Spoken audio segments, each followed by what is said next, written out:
Hello प्यारे बच्चों, मैं आपकी फ्रेंड गाइडर हेल्पर प्रीति ढूल। आज हम हमारी विज्ञान की कक्षा में अध्ययन 4 अभ्यास के कुछ प्रश्नों को डिस्कस करेंगे।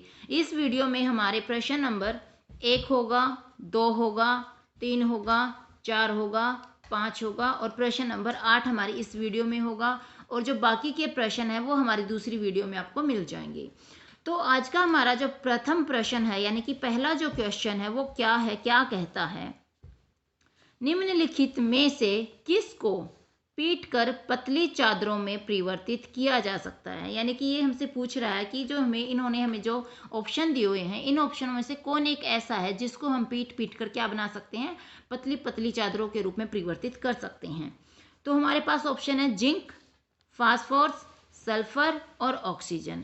इनमें से जो जिंक होता है ये एक ऐसी धातु होती है जो क्या होती है, जिसको पीट पीट कर हम चादरों के रूप में परिवर्तित कर सकते हैं। तो हमारा जो आंसर होगा वो होगा जिंक। प्रश्न नंबर 2 क्या कहता है, निम्नलिखित में से कौन सा कथन सही है। यानी कि हमें यहाँ पे 4 कथन दे रखे हैं, इनमें से हमें बताना है कि इनमें से कौन सा एक कथन जो है वो सही है। कथन एक कहता है सभी धातुएं तन्य होती हैं। यानी कि जो धातुएं होती हैं वो सब की सब क्या होती हैं, तन्य होती हैं। दूसरा कथन कहता है सभी अधातुएं तन्य होती है। यानी कि जो अधातुएं होती हैं वो क्या होती हैं, वो सभी की सभी अधातुएं जो होती हैं वो तन्य होती हैं। तीसरा कहता है सामान्यतः धातुएं तन्य होती है। सामान्यतः यानी कि कुछ धातुएं कैसी होती है, तन्य होती हैं। सारी की सारी धातुएं तन्य नहीं होती, एकाध धातु ऐसी भी होती है जो तन्य नहीं होती। चौथा जो हमारा ऑप्शन है वो कहता है कुछ अधातुएं तन्य होती है। यानी कि जो अधातुएं होती है उनमें से कुछ जो होती हैं वो क्या होती हैं, तन्य होती हैं। तो आपको पता होगा हमने जब चैप्टर पढ़ा था उसमें डिस्कस किया था कि जो धातुएं होती हैं वो तन्य होती हैं, अधातुएं कभी भी तन्य नहीं होती। तो जो हमारा अधातुओं वाला ऑप्शन है वो क्या है, अपने आप से यहाँ पे कट जाएगा कि जो अधातुएं होती हैं वो तन्य होती हैं, नहीं, ये सच नहीं है। अब हमारा ऑप्शन बचा कि सभी धातुएं तन्य होती हैं या फिर सामान्यतः धातुएं तन्य होती हैं। इनमें से एक हमारा आंसर है। अब जो सभी धातुएं तन्य होती हैं ये भी हमारा गलत है। क्यों? क्योंकि एक धातु होती है पारा। पारा क्या होती है, होती तो धातु है लेकिन ये तन्य नहीं होती। अगर हम इसको पीटेंगे, इसको तन्य बनाने की कोशिश करेंगे, तारों में बदलने की कोशिश करेंगे तो ये टूट जाती है। तो जो सभी धातुएं जो होती हैं वो तन्य नहीं होती। तो अब हमारा बच्चा जो सामान्यतः धातुएं होती हैं वो कैसी होती हैं, तन्य होती हैं। यानी कि लगभग धातुएं तन्य होती हैं कुछ एक धातुओं को छोड़ के। तो जो हमारा आंसर है वो क्या होगा, सामान्यतः धातुएं तन्य होती हैं। ये हमारा आंसर यहाँ पे सही होगा।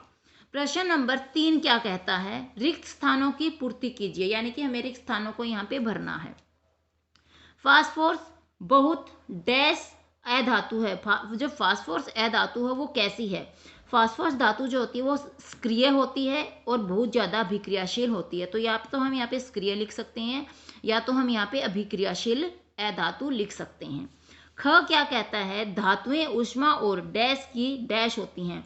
जो धातुएं होती हैं वो उष्मा की कैसी कैसी होती हैं, धातुएं उष्मा और विद्युत की सुचालक होती है। सुचालक मतलब जो अपने अंदर से उष्मा को निकलने दे, अपने अंदर से उष्मा को बाहर जाने दे, वो होती हैं सुचालक। जो अपने अंदर से गुजरने ना दे, निकलने ना दे, वो क्या होती हैं, कुचालक। तो जो धातुएं होती हैं वो क्या होती हैं, उष्मा की और विद्युत की क्या होती हैं, सुचालक होती हैं। अगला पार्ट क्या कहता है, आयरन कॉपर की अपेक्षा डैश अभिक्रियाशील है। यानी कि जो आयरन है वो कॉपर की अपेक्षा कितना अभिक्रियाशील है, तो जो आयरन होता है वो कॉपर की अपेक्षा ज्यादा यानी अधिक अभिक्रियाशील है।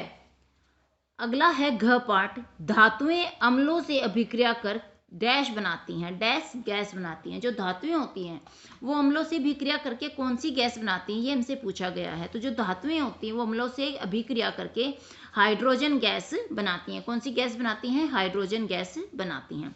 प्रश्न नंबर 4 क्या कहता है, यदि कथन सही है तो टी और यदि गलत है तो कोष्टक में एफ लिखिए। यानी कि हमें बताना है कौन सा कथन टी है यानी ट्रू है और कौन सा कथन एफ है यानी कि फॉल्स है। कथन नंबर 1, सामान्यतः अधातु अम्लों से अभिक्रिया करते हैं। यानी कि ये क्या कहना चाहता है कि सामान्यतः जो अधातु होती हैं, यानी कि कुछ एक जो अधातु होती हैं, वो क्या करती है, अम्लों से अभिक्रिया करती है। तो क्या ये कथन सही है? तो ये कथन क्या है, हमारा फॉल्स है। क्यों फॉल्स है?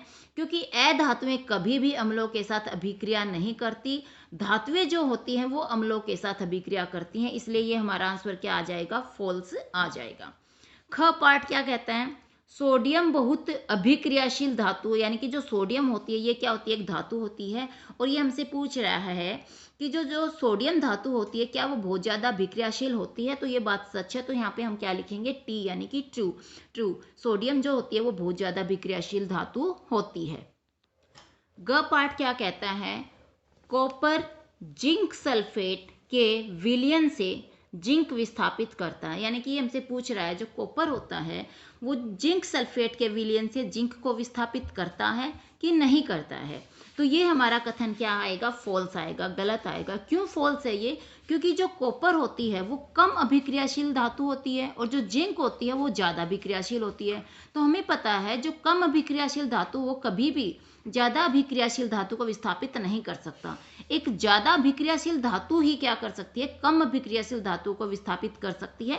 इसीलिए ये हमारा कथन क्या है, फॉल्स है, क्योंकि कॉपर कम अभिक्रियाशील होती है और जो जिंक सल्फेट होता है यानी जिंक जो होती है वो ज़्यादा अभिक्रियाशील होती है।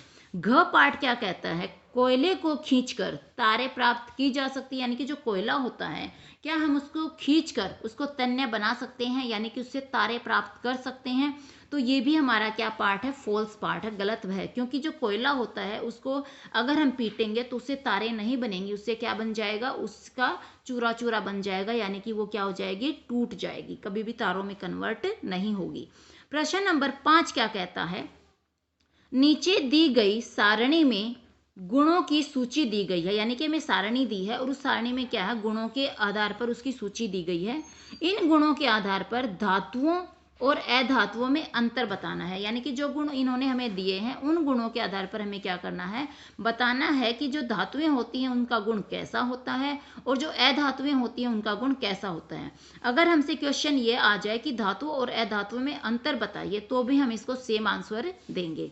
अब सबसे पहले इन्होंने हमें गुण दे रखा है, गुण, फिर हमें दिया हुआ है धातु, फिर दिया हुआ है अधातु। तो गुण दिया हुआ है ना इन्होंने दिखावट, तो हमें दिखावट के आधार पर बताना है कि धातु कैसी होती है और अधातु कैसी होती है। तो दिखावट के आधार पर धातु जो होती है वो चमकीली होती हैं और जो अधातु होती है वो चमक रहित होती है, मतलब इनके अंदर किसी तरह की कोई चमक नहीं होती। फिर हमें दे रखा कठोरता, कि धातुओं के अंदर कैसी कठोरता होती है और अधातुओं के अंदर कैसी कठोरता होती है। तो जो धातुएं होती हैं वो तो बहुत ज़्यादा कठोर होती हैं, लेकिन जो अधातुएं होती हैं वो कम कठोर होती हैं। यानी कि आप इसे कोमल कह सकते हैं कि जो अधातुएं होती हैं वो कोमल होती हैं, कम कठोर होती हैं। नंबर 3 जो गुण दे रखा है वो दे रखा हमें आघात वर्धनीयता।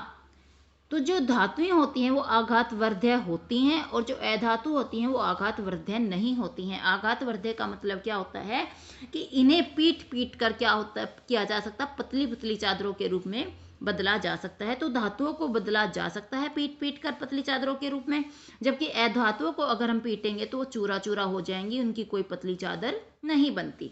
तन्यता का गुण, तन्यता के आधार पर हम कहेंगे जो धातुएं होती हैं वो तन्य होती है, मतलब इनको हम तारों के रूप में बदल सकते हैं।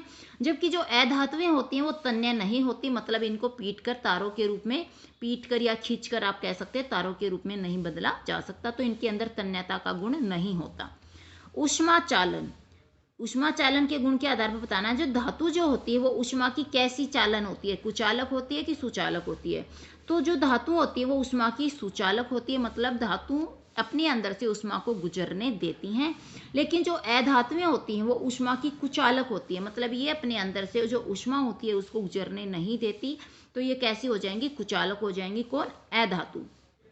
विद्युत चालन के आधार पर जो धातुएं होती हैं वो क्या होती हैं, विद्युत की सुचालक होती है, मतलब ये अपने अंदर से विद्युत को भी गुजरने देती हैं।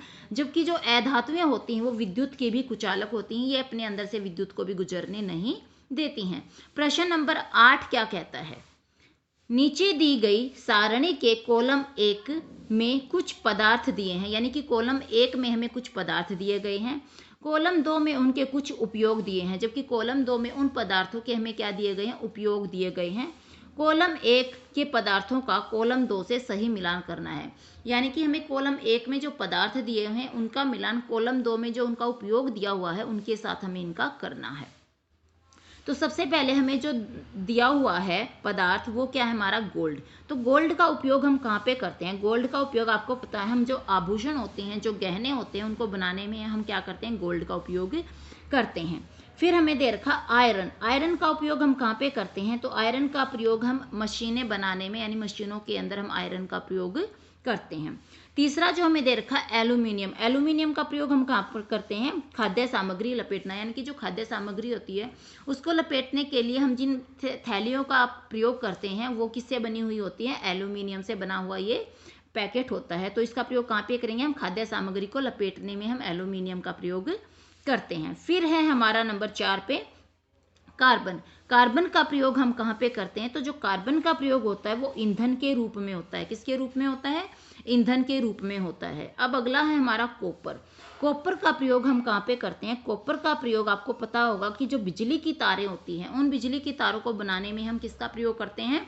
कॉपर का प्रयोग करते हैं। अब लास्ट है हमारा मरकरी। मरकरी का उपयोग हम कहाँ करते हैं? तो जो हमारे थर्मामीटर होते हैं इन थर्मामीटर को बनाने में हम किसका प्रयोग करते हैं? मरकरी का प्रयोग करते हैं। तो आज की हमारी वीडियो इतनी ही। अगर आपको अच्छी लगे तो लाइक शेयर और सब्सक्राइब करना मत भूलिएगा। Thank you.